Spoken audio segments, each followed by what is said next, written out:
thanks for joining me. This is Danny, and welcome to my FTB Unstable 1.14 series, episode number 3, in which we are going to be playing with the Create mod in order to set up a tree farm. This is going to be kind of a mechanical tree farm that we're going to be manually putting together ourselves with gears and drills and other such things. So let's get started. Almost everything that we need for the tree farm is in this chest right here, these bottom couple rows. I have a bunch of different miscellaneous items from the Create mod. We're going to take a close look at how these things work. Actually, we're going to need some tubes from the Tubes Reloaded mod. From the Blue Power mod, we're going to be using 4 deployers. These are what are actually going to plant the trees for us. Also, a couple of other things that we don't have yet. We're going to be using some blocks from the Restrictions mod in order to move items around. There's a pusher and an attractor. We're going to be using multiple of each of these. They require a lot of feathers, which I didn't have any of. So I started a little chicken farm over here on a little quest to find some of this Fluffy Puff.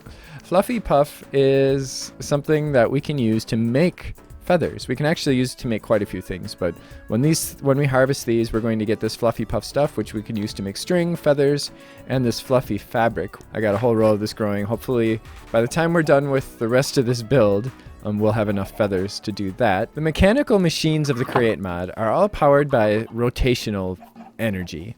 So we can get rotational energy in a few different ways. Probably the easiest is with water wheels. If we take a look at the water wheel, we can see that it has these kind of spokes or whatever in it that will catch water, and they're kind of facing in a particular direction. We want, for maximum efficiency, we want to pour the water so that it is going kind of into or against, I guess, the direction that those little spikes are running in. So I'm actually going to place this on this side, and then when I put water up on the top, and I've got a hole down here so that in Minecraft, of course, that will cause the water to fall directly down there and then stop. If we put water here, it'll pour and it'll cause that water wheel to turn. Now we could use multiple water sources to make, water sources to make this thing faster. I'm not going to bother with that right now because we don't really need to. This should give us more than enough for us to power our tree farm. Yeah, let's do that. Sure, why not? Maybe even down there too. Okay. So that's basically our entire power setup right there. And then we can take a shaft. And, oh, that is not a shaft. We can take a shaft. I'm actually going to use some Encased Shafts too. And if we connect a shaft to this thing, we will see that the shaft will turn as well. And if we use, and basically the Encased Shaft is exactly the same as the shaft that we just saw, except that it's encased so that we can kind of close off, like if you wanted to go through a wall or something like that. Now the first thing that I'm going to want to do with this shaft, or with this rotational energy, is to hook it up to this mechanical press. So the mechanical press is going to allow us to make some blocks that we're going to need, but we do need to give it some redstone. A redstone signal. So what I'm going to do is grab a piece of redstone and a lever.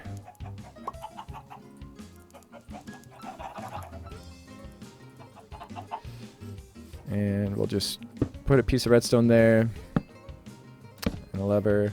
And then that is going to cause that thing to drop down. Just like that. And it just uses the rotational energy to do that. And we can use that to craft a few items that we're going to need. So actually I'm going to start out with 4 and 4.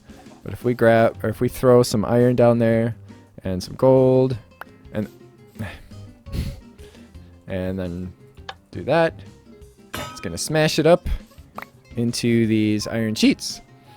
And now I can make those other pieces that I was talking about before. I'm going to need a couple of these Redstone Links. These basically allow us to do wireless redstone. I need a clutch. A clutch is basically going to allow us to turn rotational energy on and off. Gear shift is going to allow us to basically reverse the rotation of... I thought I made a bunch of gears. I guess I didn't. This button requires a lot. I mean, this mod requires a lot of buttons. You're going to find that you'll be making buttons like crazy. I put the mechanical press here. It's just going to stay. I'll just leave it here forever. I put a little button down there for it. so that we can use that whenever we need to, because we can still connect shafts to the other side of it and just continue on. So now I'm going to make a gear shift. What the gear shift is going to allow us to do is to reverse the direction of our rotation.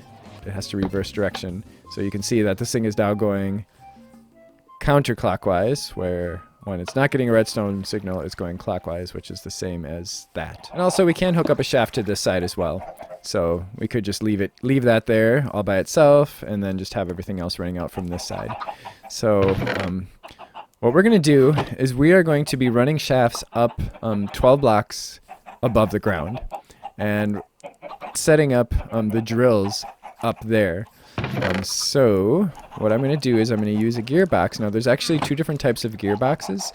What a gearbox does is it will allow you to move the, I guess, rotational energy into different directions. So one of the gearboxes lets you do this at 90-degree angles. The gearbox will always reverse the rotation.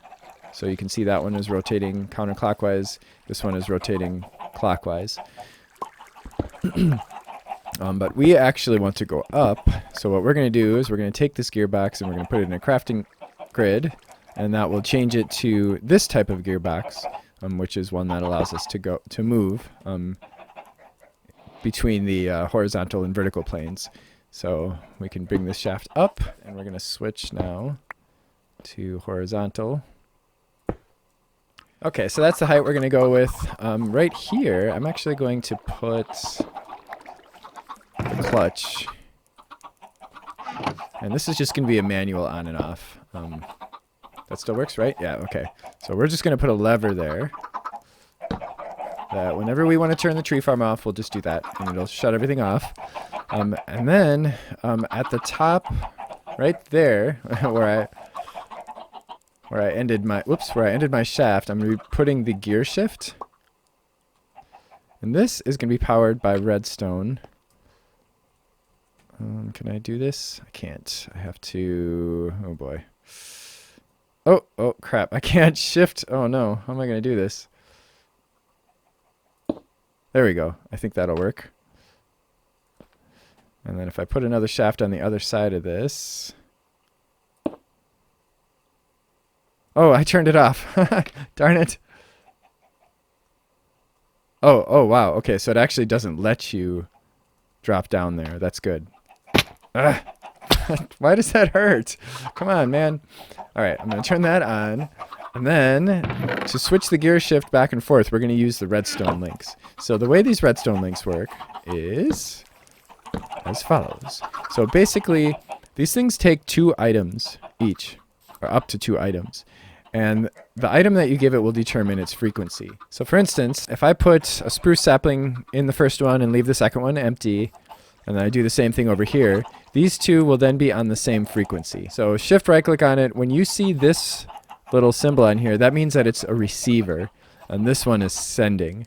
So, and again, it's depending, whatever has the same items in it is going to be on the same frequency. And you can use up to 2, so we could have, like, that would be a completely different frequency if we had those 2 items in there, and now you can see it's not broadcasting to this one unless we do that as well. Oh crap, how do we get that out now? There we go. And then you use an empty hand to pull it out. Set up the receiver on this clutch up here, or gear shift rather. And we're going to shift right click in order to make it a receiver. And then we're going to put the spruce sapling there. And now you can see it is receiving a redstone signal, and you can see that the shaft is now moving in the reverse direction. And if we turn this off, we will then see that the shaft is now rotating with the other shaft in the same direction. Boy, I forgot the most expensive piece, and that is the drills. I'm going to need 1 drill for every tree that I want to set up. So we're going to do 4 of these mechanical drills, which require this andesite alloy. You're going to need a fair amount of andesite and iron nuggets for this mod. Let's see, we need 12 andesite alloy. The actual drilling mechanism, we're going to be using these mechanical pistons along with these piston extension poles. Okay, I am going to put a gearbox here first. There we go. Okay. Alright, so that gearbox is going to allow us to run in this direction and this direction. However, right here, I'm going to place our first mechanical piston. And by the way, we do need to make these into mechanical sticky pistons using a slime ball. I'm getting plenty of slime balls from those purple slimes, but I did actually get a tip from Ash Silver Wizard, who told me that those adorable little frogs that I showed you in the last episode that I stumbled on that were really cute, if you want to be nasty, you can kill them. And they'll drop slime balls. So that's a good source of slime for you. Oh, no, I want you to go up, not... Wait, how do we do this? Like this. Okay. So now what we do is we get on top of this piston, and every extension pole that we give this thing is going to extend how much further it can drop down. So I'm actually going to put 10 of these here. Oh, wait. Before I do that, let's put the drill on this thing. Put the mechanical drill there, and then as the piston is extending, it's going to be extending the drill down and drilling stuff. In this case, it'll be drilling our trees. Okay, so then we're going to go up 10. So I'm actually going to need quite a few more of these. 1, 2, 3, 4, 5, 6, 7, 8, 9, 10. And that's why I put the water there, so I can jump down. If I turn this off and on again, will it extend? Yeah, so now it's extending. So when it doesn't have a redstone signal, when the gear doesn't have a redstone signal, this shaft is going to go down.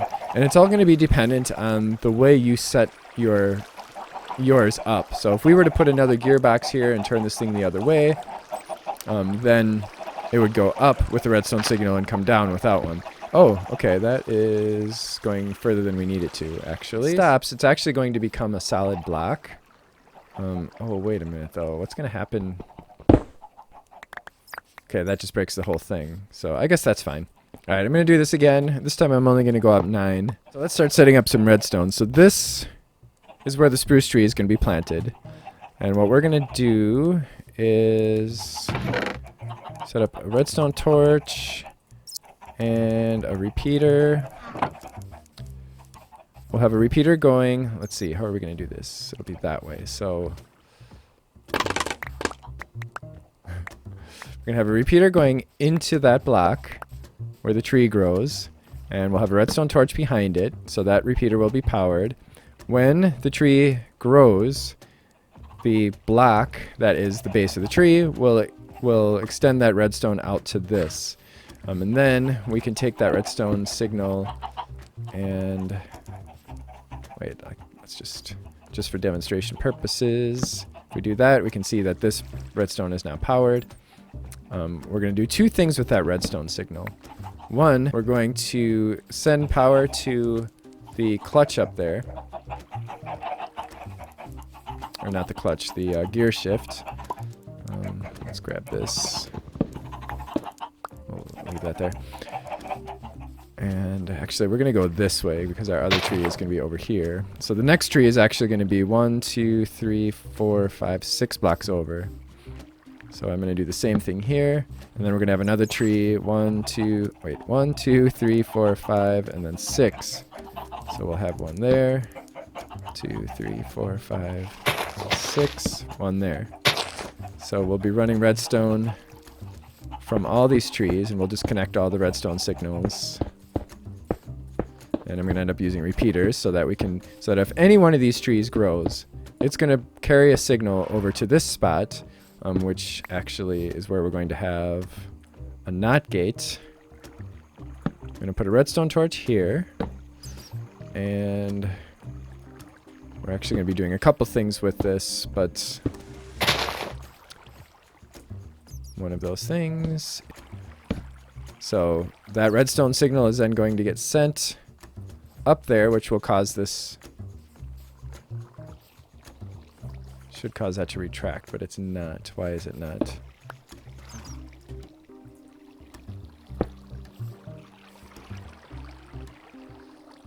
Is it not connecting directly? Oh, it's not connecting directly. Okay. So I'm going to move this back 1. So now it lost its redstone signal, so that means it's going to come back down. So we're going to do that. Oh, and then we got to put this guy in there. And now it should retract because it has a redstone signal. The other thing that we need to do with that redstone signal is to send it to these deployers. The way the deployer works is it's basically a block placer. It will actually place another block just beyond that. And we don't want it to plant 2 saplings, so I'm setting it up here with a block in between it and the place that we want to place a sapling. And then what we're going to do is we're going to run this redstone signal to the deployer. So that way, when... Here, let's just get rid of that. So let's say we have a spruce sapling in there. Of course, this thing's going to be filled up with spruce saplings.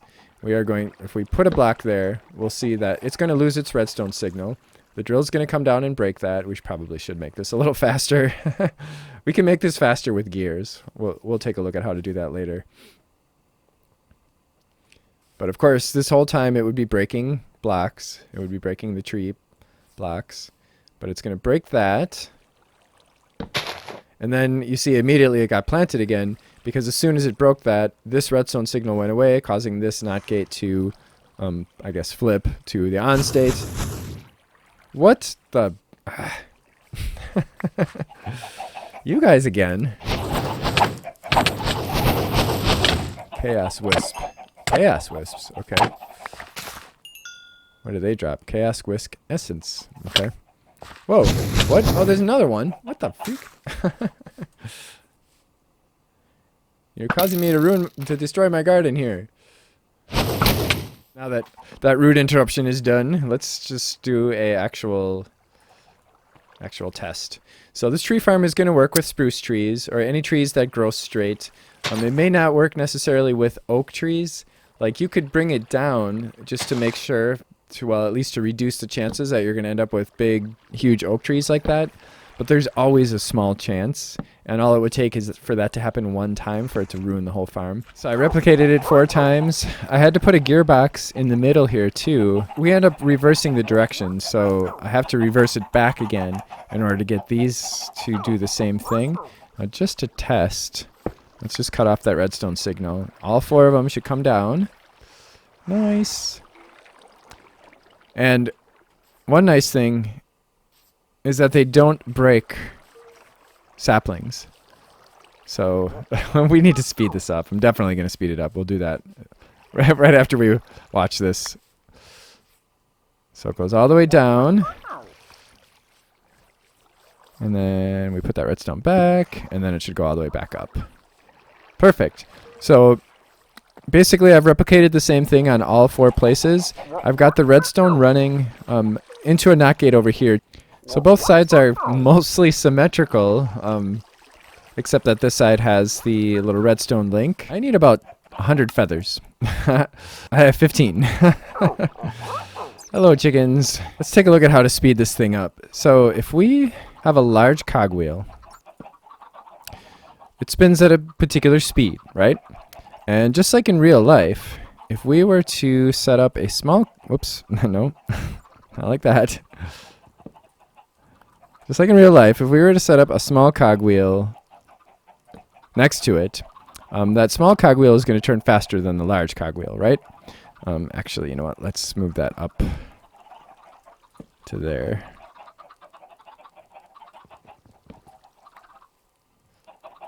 Right? So that thing is moving faster, right? So if we put a large cogwheel on the same shaft as the small cogwheel, it's going to move the same speed as the small cogwheel, right? Which is going to allow us to then take another small cogwheel. Let me find a place for it. How about right there? And it's going to go even faster still. And then we can put a large cogwheel on that one.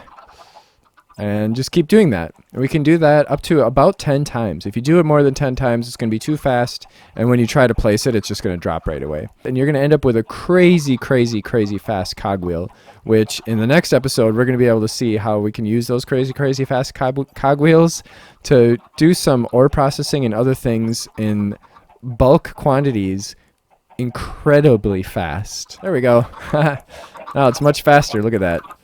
It looks a little funny because those aren't supported. I placed blocks to support them, but this whole thing is not supported. So I'll work on that at some point, making this look like it's not just kind of floating. Oh, not the Wandering Trader. No. Shoot. Oh, man. But you can see as you look up, the gears are getting faster and faster and faster. But now, just for demonstration purposes, let's make this tree grow over here. Oh, wow. Yeah. Wow. That was really fast. As I have enough feathers, I'm going to be making these pushers and attractors from... Ooh, look at that. From the restrictions mod that are going to allow us to have all the items get pushed over into a particular direction. Actually, they're going to get pushed into a hopper, and then they'll eventually end up in these storage drawers, which I'm going to lock so that they will only be able to take what they currently have. And for instance, now if we remove these spruce saplings, it'll still only accept spruce saplings. And then on this, on the spruce sapling drawer, we're actually going to put a hopper on this because we want to get the saplings out to these deployers. Now the deployers, they're a little bit weird. They do have some kind of weird bugginess to them. One of the bugginesses is that they don't accept items from anything except vanilla hoppers. So they're not using like the forge capabilities or whatever for that. So what we actually have to do is put hoppers on all of them. Oh, let's get rid of this button. And then those hoppers plus the internal inventory are all going to get filled up with saplings. So it's actually going to take a while before this system is fully self-sufficient because we're going to have to get those all filled up with saplings. I'm actually going to put blocks on top of these just so that they don't pick up items in the world, or so that they're not looking for items in the world. That's just kind of a lag preventer. I'm going to use tubes from the tubes mod to run these saplings out into these hoppers. So I'm just going to dig some tunnels underground. I've got the pipes or the tubes running and connecting into all of these hoppers. It's going to fill up the closest ones first. So yeah, there's that. But what I'm going to do is I'm going to put a shunt here. What a shunt is basically a one-way tube. It only has an output on one side, and then all the other sides are inputs. And when we place it down, which way is it facing? It's facing toward us. So I have to dig down. And the reason I'm doing that is because I don't want anything coming back in this direction. And the next piece of the puzzle is that all of the items are going to get sucked over into this direction, and they're all going to end up in a hopper that's going to be kind of on the edge, like right here. So I'm going to place a hopper there.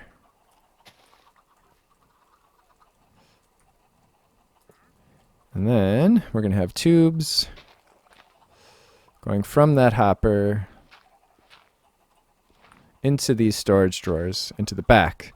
So like this.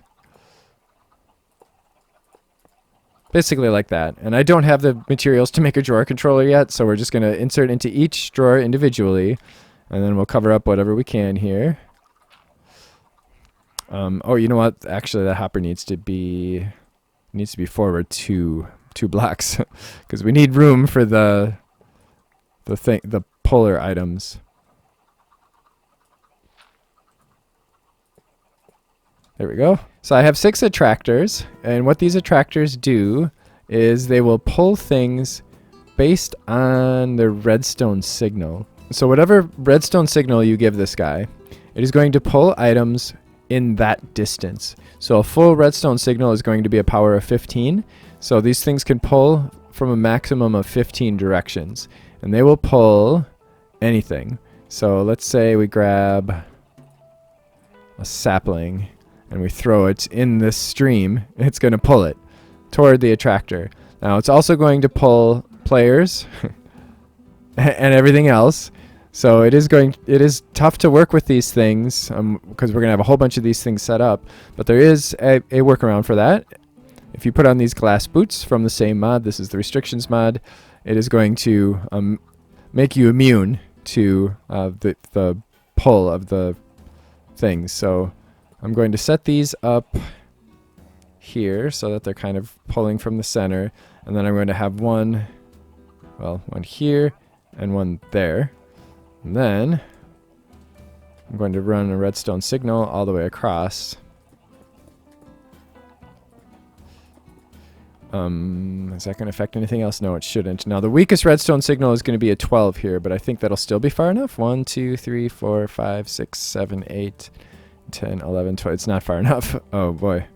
Wait, what even is 15? 1, 2, 3, 4, 5, 6, 7, 8, 9, 10, 11, 12, 13, 14, 15. So that's just far enough. So we will have to use repeaters to make sure that we get a full signal. Did I forget? Oh, I forgot the redstone torch over here. All right, let's watch. Oh, ta-da!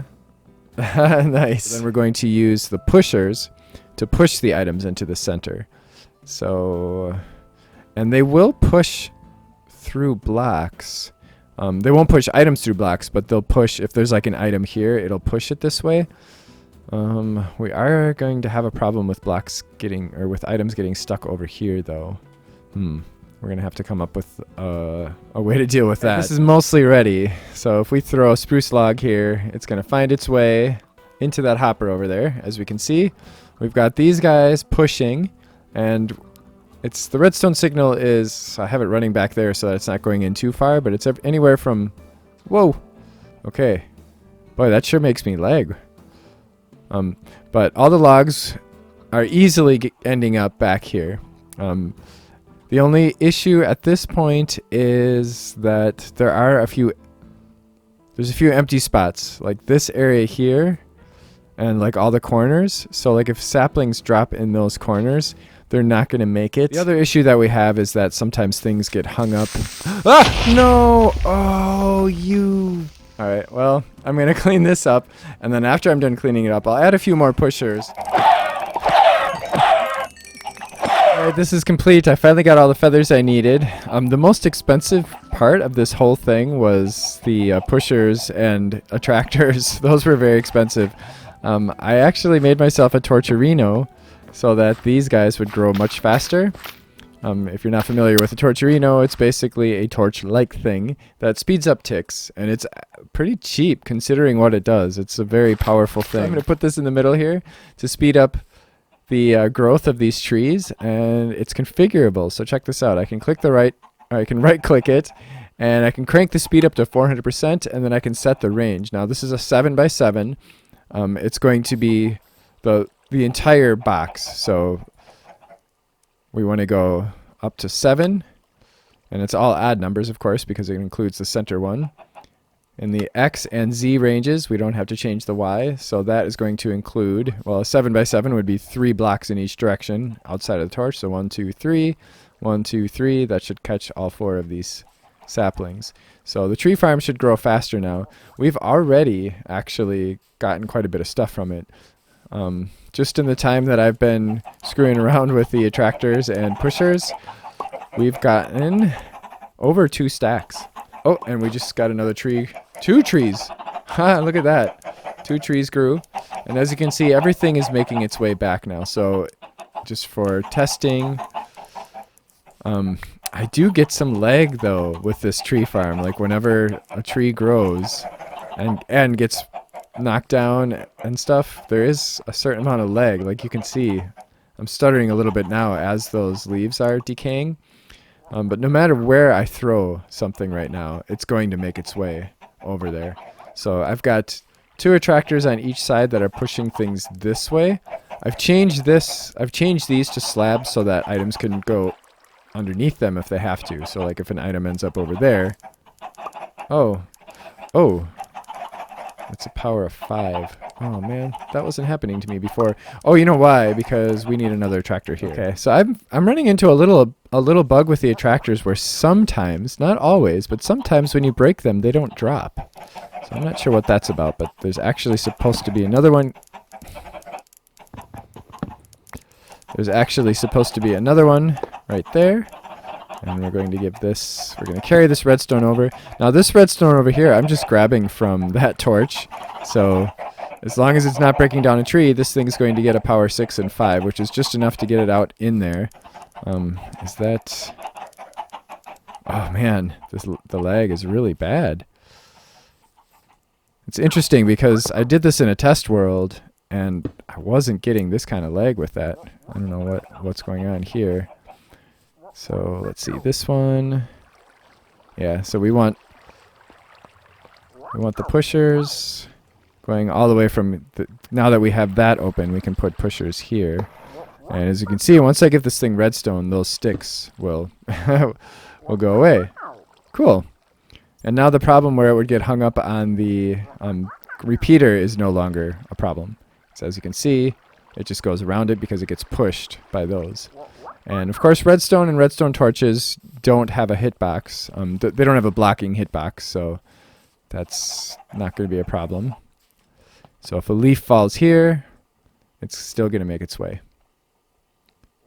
Nice. And for the finishing touch, I am going to add a redstone upgrade to this drawer, which is going to have it output a redstone signal based on how full it is. When it's totally full, it'll be outputting a redstone signal of 15. I've run some redstone. I ran some redstone. We've got 1, 2, 3, 4, 5, 6, 7, 8, 9, 10, 11. So that when it's like 2/3 full, it's going to send a redstone signal to the clutch, which is going to shut everything down.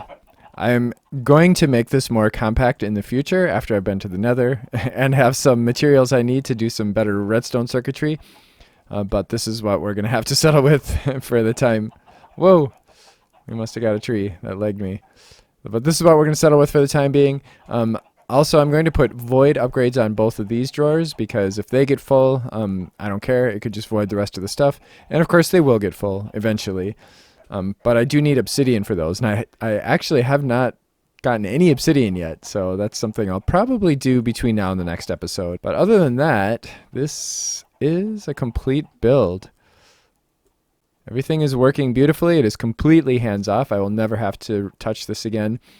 We do have a problem with every once in a while something getting stuck on the top, but I'm not too concerned about that. Like, that's going to happen so rarely. We're definitely getting a net gain of saplings. However, at this point, all the saplings are going over here. Whoa, are going over here. So in this thing, so we have 30 saplings in there. But eventually that's going to fill up. It's going to take a long time. I've been trying to think of how I could block off the rest of these. Like, if I could put something in there that can't be placed. Actually, that might not be a bad idea. Like, maybe I could put some cheap swords or something in there because I don't think it'll try to use those. Yeah, actually, that's not a bad idea. And then it'll only store 1 stack in there. And then I actually could put a filler in here too because there's always going to be saplings in here. And if all the other slots are filled up, then the item hopper won't be able to put any of that stuff in there. So that might be another way to do it so that it doesn't take quite so long for the saplings, because that's a lot of stacks of saplings that are going to be basically held up in there just to kind of fill up the inventory space. So let's see if I can end the video today without getting attacked by a Farlander up here on Cursed Hill, as HDM called it. In the next episode, I actually have a few ideas that I want to do in the future, but we are going to need to do some exploring very soon, partly because I just want to. Like, I want to check out some of the world gen. Actually, I'm interested in the Farlanders mod. I've been kind of want to check out some of the Farlander villages just for fun and to see what other kind of mobs we can find, because they've been kind of fun. They've been kind of causing some problems for me every now and then, but it's, I don't know, it seems like a really interesting mod that I'd like to check out more of. But before I do that, I'd like to get a little bit more mobility. So at some point in the very near future, we're going to check out iron jetpacks and get ourselves a jetpack to get around. These jetpacks are pretty cheap, and they're actually really fast and crazy OP, and actually a little bit dangerous too, because you can take fall damage or whatever. But we're going to do that probably next time, and then I think we're going to head into the nether and then go just exploring around the world and just checking some stuff out and, you know, doing that kind of stuff. So I hope you join me for that. If you do have any questions about the build we did today or about the Create mod, we're definitely going to be playing more with the Create mod in the future. So we'll have fun with that. If you do have any questions or comments or whatever about what we did today or anything else, please feel free to leave them in the comment section below. And if you did enjoy this, don't forget to click the like button and to join me next time. Thanks for watching. Bye-bye. No Firelanders.